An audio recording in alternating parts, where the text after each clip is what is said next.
எடுத்துக்கோங்க. ஐயோ பாவா, நான் எத்தனை தடவை சொல்லியிருக்கேன், முழிச்சா உன் முகத்தில் தான் முழிப்பேன்னு.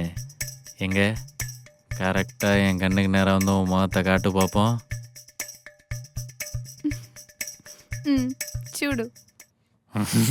ஏசி 16ல் வச்சுருக்கேன், சூடுங்கிற.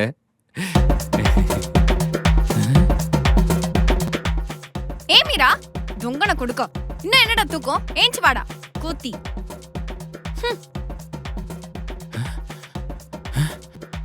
காதல் பண்ணும்போதெல்லாம் அழகாக தான் தெரிகிறாளுங்க, கல்யாணத்துக்கு அப்புறம் அரக்கே ஆயிடுறாளுங்களே.